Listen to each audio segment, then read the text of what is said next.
Hello, ഞാൻ architect ഭാവിത്. ഈ വീഡിയോയുടെ സെക്കൻഡ് പാർട്ടിലേക്ക് എല്ലാവർക്കും സ്വാഗതം. പാർട്ട് 1-ൽ നമ്മൾ ബഷീർ സാറിൻ്റെ, അതായത് ഈ ഒരു അക്കാഡമിയുടെ ചെയർമാൻ്റെ ഇൻ്റർവ്യൂ ആയിരുന്നു കണ്ടത്. ഇന്ന് നമ്മളിതിൻ്റെ ബേസിക് ഫെസിലിറ്റീസിനെ കുറിച്ചാണ് സംസാരിക്കാൻ പോകുന്നത്. ഞാൻ ശ്രമിക്കുന്നത് എന്താണെന്ന് വെച്ചാൽ, ഈ കൊണ്ടോട്ടി എന്ന ഈ ഒരു സ്ഥലത്ത്, ഈ അക്കാഡമിയിൽ എന്തൊക്കെ ഫെസിലിറ്റീസ് ഉണ്ട് നിങ്ങൾക്ക് ഒന്ന് കാണിച്ചു തരാൻ ശ്രമിക്കുകയാണ്. അപ്പോൾ ഇത് കണ്ടു കഴിഞ്ഞാൽ നിങ്ങൾക്ക് താല്പര്യമുള്ളവർക്ക് ഈ അക്കാഡമി വിസിറ്റ് ചെയ്യാം, ഇവിടുത്തെ ഫെസിലിറ്റീസ് ഉപയോഗിക്കാം, ഇവിടുത്തെ പൊട്ടൻഷ്യൽസ് യൂസ് ചെയ്യാം. എന്നാലും നമുക്ക് ഈ വീഡിയോയിലേക്ക് ഒന്ന് കടന്നു നോക്കാം. 1852 മഹാകവി മോയിൻകുട്ടി വൈദ്യർ ജനിച്ചത് ഇവിടെ ഈ കൊണ്ടോട്ടിയിൽ. അദ്ദേഹത്തിൻ്റെ 40 വർഷത്തെ ജീവിത കാലഘട്ടത്തിനിടയിൽ കുറേയധികം വളരെ നല്ല കൃതികൾ അദ്ദേഹം എഴുതിയിട്ടുണ്ട്.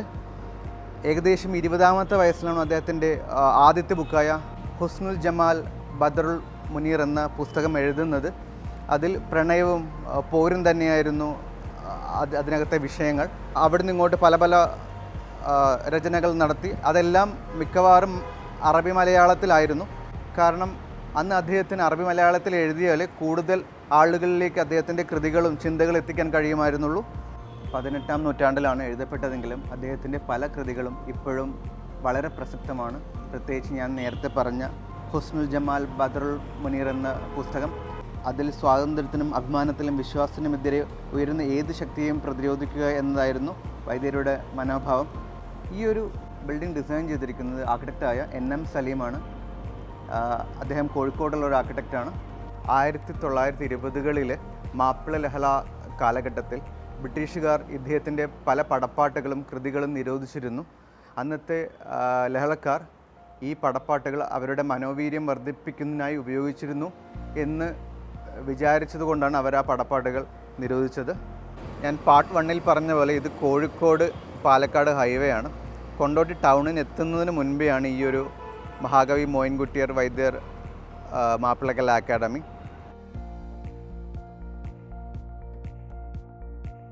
എൻട്രൻസ് കടന്നു വന്നാൽ നമ്മൾ ആദ്യം കാണുന്നത് TA റസാഖ് ഓഡിയോ വിഷ്വൽ തിയേറ്ററാണ്. ഇവിടെയുള്ള ഫെസിലിറ്റീസ് എന്താണെന്ന് നോക്കാം.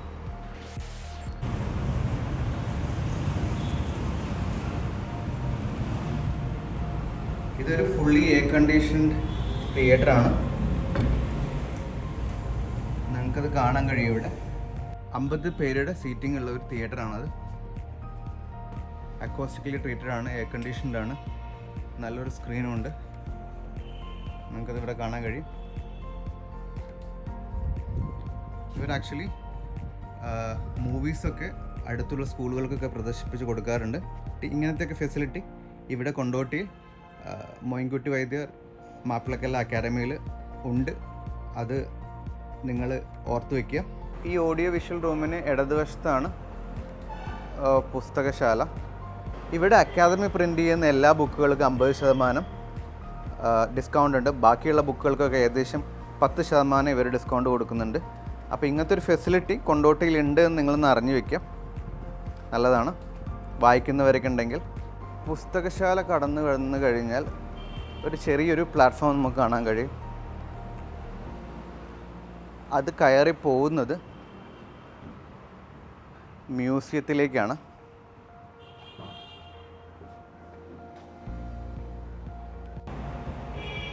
ഇതാണ് മഹാകവി മോയിൻകുട്ടി വൈദ്യർ മാപ്പിള അക്കാഡമിയുടെ മ്യൂസിയം. കിഴിശ്ശേരി മൊയ്തു എന്ന് പറഞ്ഞൊരു വ്യക്തി ഉണ്ടായിരുന്നു.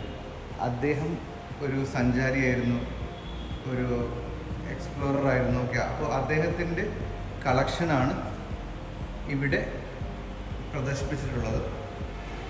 സർക്കാർ അത് ഏറ്റെടുക്കുകയും മാപ്പിള കലാ അക്കാഡമിയിൽ അത് പ്രദർശിപ്പിക്കുകയാണ് ഇപ്പോൾ ചെയ്തുകൊണ്ടിരിക്കുന്നത്. ഇവിടെ കുറച്ച് ബേസിക് ഡീറ്റെയിൽസ് കാണാൻ കഴിയും. ഇതാണ് മഹാകവി മോയിൻകുട്ടി വൈദ്യർ ജനിച്ച വീട്, കൊണ്ടോട്ടി മേലങ്ങാടി ആലങ്കണ്ടി തറവാട്. അദ്ദേഹത്തിൻ്റെ കൈപ്പടയാണ് ഇവിടെ കാണുന്നത്. അദ്ദേഹത്തിൻ്റെ ഖബറിടമാണ് കൊണ്ടോട്ടി ഖുബയിലാണ് ഈ പറഞ്ഞ ഖബറുള്ളത്. ഞാനൊരു വീഡിയോ ചെയ്തിട്ടുണ്ട് കൊണ്ടോട്ടി ഖുബയെ പറ്റി. നിങ്ങൾക്കത് എൻ്റെ പ്ലേലിസ്റ്റ് ഒന്ന് സെർച്ച് ചെയ്ത് കാണാൻ കഴിയും. അദ്ദേഹത്തിൻ്റെ സമ്പൂർണ്ണ കൃതികളാണ് 3 വോള്യങ്ങളിലായി.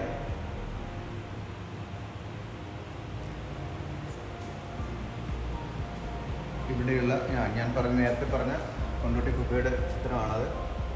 ഇത് കൊണ്ടോട്ടി തക്കിയ കുപ്പയ്ക്ക് തൊട്ട് മുന്നിലുള്ള ബിൽഡിംഗ് ആണ്. ഇവിടെ പല രീതിയിലുള്ള സാധനങ്ങൾ പ്രദർശിപ്പിച്ചിട്ടുണ്ട്.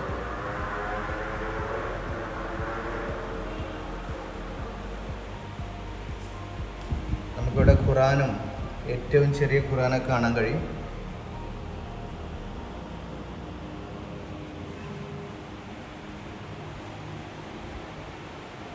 തോക്കുകളുണ്ട്, പഴയ ത്രാസുകളുണ്ട്, പഴയ പാത്രങ്ങളും പഴയ അടുക്കള ഉപകരണങ്ങളൊക്കെ കാണാൻ കഴിയും നമുക്കിവിടെ.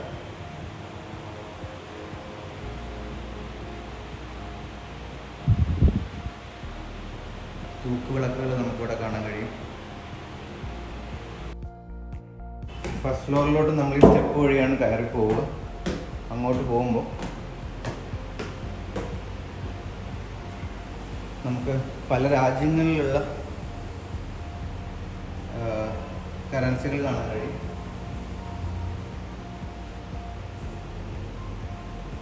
ഇത് പഴയ ഏത്തക്കൊട്ടയാണ്. നമ്മളുടെ പഴയ അരിയൊക്കെ മെഷർ ചെയ്യുന്ന കാര്യങ്ങളൊക്കെ ഇവിടെ കാണാൻ കഴിയും. വീണ്ടും മെഷറിങ് എക്യുപ്മെൻറ്റ്സ് കാണാൻ കഴിയും. വെയ്റ്റ്സ് ഒക്കെ കാണാൻ കഴിയും. പണ്ടത്തെ തിലാൻ, റാത്തൽ, ഇതാണ് ഒരു റാത്തൽ എന്ന് പറയാം. പലരും കേട്ട് കാണുന്നതല്ല. ഇതെല്ലാം മെഷറിങ് എക്യുപ്മെൻറ്റ്സ് ആണ്. പഴയകാല ടൈപ്പ് റൈറ്റർ,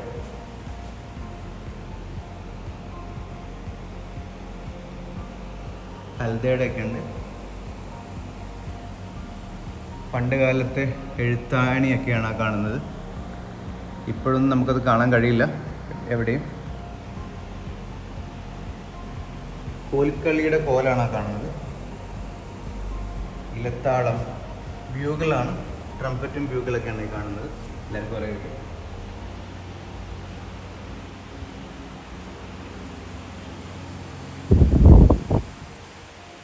പഴയകാല പാത്രങ്ങളൊക്കെയാണ്.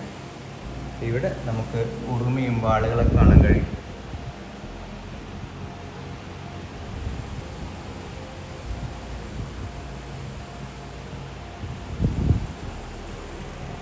വാൽവ് റേഡിയോയാണ് പണ്ട് കാലത്ത്. നമ്മളുടെ പെട്ടി ഫോൺ എല്ലാം കാണാൻ കഴിയുടെ ക്ലോക്കുകളാണത്. ഇത് പണ്ട് കാലത്തെ ക്യാമറയാണ്.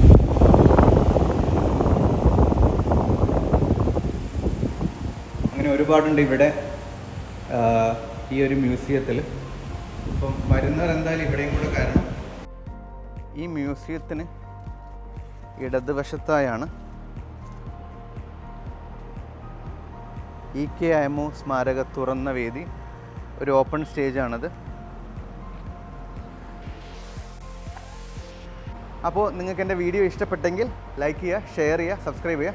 And thank you so much for watching us.